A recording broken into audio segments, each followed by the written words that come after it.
Invincible, episode 6.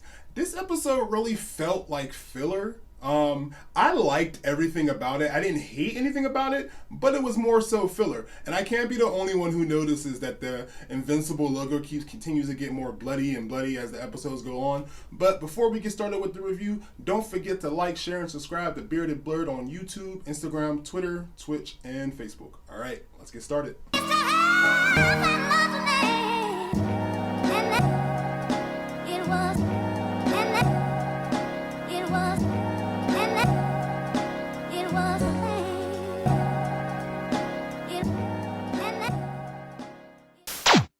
This episode starts off with the rest of the Guardians of the Globe in the hospital because they got their asses royally handed to them by Battle Beast. Mark's recovering, fucking Monster Girl's recovering, and so is Black Samson. Now, unlike, Mark, Black Samson and Monster Girl are human, so they're really struggling to recover. Unlike Mark, who's a Viltrumite, he's not really having trouble to recover, and a lot of that has to do with him being a Viltrumite. And remember, Viltrumites are like Saiyans, so they will become stronger gradually after every L they take, or every time they push themselves, like I was talking about in the last review. So keep close attention to Mark and see how many L's this man's going to take, because he's not done taking L's at all. So one thing I noticed, and I'm pretty sure you have noticed as well, is that Robot clearly has a crush on Monster Girl, which, it's very obvious. Robot isn't just a robot, right? Is he an AI? Is he a real human? I'm not going to reveal that to y'all. But he clearly cares about Monster Girl. He went all the way to the Arctic to get a flower for her, so she could survive. It's more than just caring about his team. And Robot is going to show his plan sooner than later. As we see, something's happening with the Smash Brothers. And we're definitely, I call them the Smash Brothers because that's what I want to call them. And, something's happening. And I want y'all to see what's happening because it's pretty epic. And it's just a small thing that leads to bigger things down the road. And, so this little college montage they gave us, I really didn't care for it all. I understand that this has to happen because this is actually kind of a little bit of an important part of the story moving on, but I didn't care for this college montage scene. And I only didn't care for a lot of reasons, mostly because my generation was just, brainwashed to go to college with these kind of college montage scenes. But also it made me think, I'm kind of glad I didn't go to a PWI because niggas are coming up missing, and I didn't like that at all. Like, at my HBCU, would never. At all. One nigga goes missing, the whole campus on fucking alert. Nah. Now, speaking of the college, no one else found it weird that this college dude is talking to a high school student? Whatever. But then I also liked this part of the scene because you got to really see Mark wasn't fooling his best friend. If this was my best friend, I would have known that was my best friend superhero a long time ago. Yeah, the face and shit covers up stuff, but my friends all have defining ass features, and they would know my ass is superhero too. So it took them way too long to figure out that Mark was that.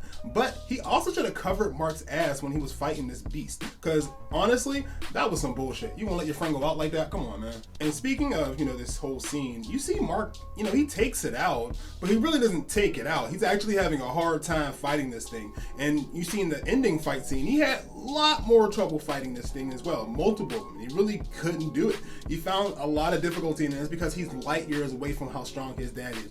Which should let you know Mark has a lot of potential for growth. And we're going to have, remember, there's 144 chapters in this thing. So we have a lot to go on. Now we see, Mark really hasn't been paying attention to his girlfriend. He's supposed to go on this trip to help his girlfriend, but he keeps disappearing. And, he hasn't really have a good excuse for it. Enter the college frat guy who has taken many of high school men with girlfriends who've gone to college or they've gone to college together, and he don't got a girlfriend. He's lying. She's giving him the dreamy eyes. He's just spitting that game. We all know the reality of it.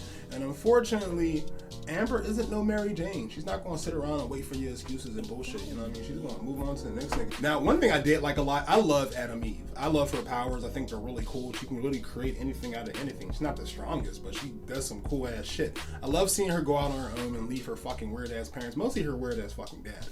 But also, I liked a lot that she's actually going out into the world trying to change the world to the world that she wants to be, blah, blah, blah. I think that's cool. What I did think a little weird is different from the comics is that she went to, looks like South America, or like some rural area. In the comics, she went to Africa. And then there's a whole scene where, Mark and Amber come and visit her, and it's a whole little fucking thing. But I think it was a cool scene, and I do appreciate them actually putting it in there because I love Adam's power. She's fucking cool as hell. Now let's get into the juicy stuff, because the juicy stuff is what I like. Now, Miss Grayson is on to Nolan. She's hip.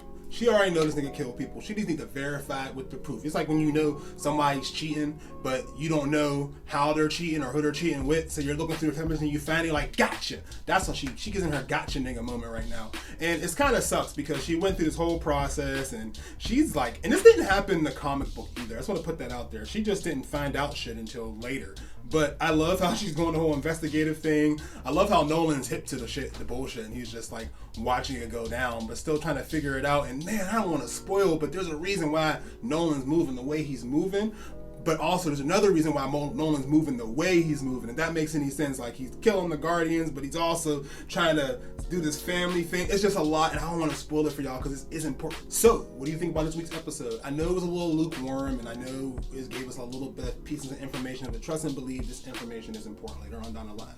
What do you think Nolan's going to do next episode? What do you think the Mauler twins are digging up? I know what they're digging up, but I want to know what you think they're digging up. I know. And it's not your fault that you don't know, because they really haven't revealed much about who they're digging up that much yet. So trust and believe, you're not alone. So what do you think? Let me know in the comments below, and don't forget to like, share, and subscribe to Blerd on Instagram, Twitter, YouTube, Twitch, and Facebook. All right, thanks for watching.